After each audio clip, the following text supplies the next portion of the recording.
So guys, I'm unboxing Days Gone PS4 version, and let's see how it is. The game should be great on PS4.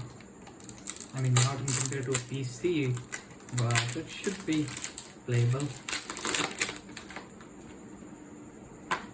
So let's see. This Days Gone. Let's put it in the PS4 now. So now we'll wait for the game to appear.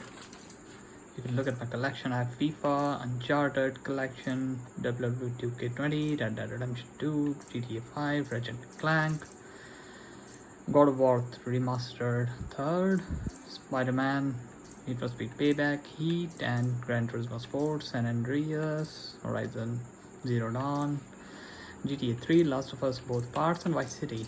Nice, right?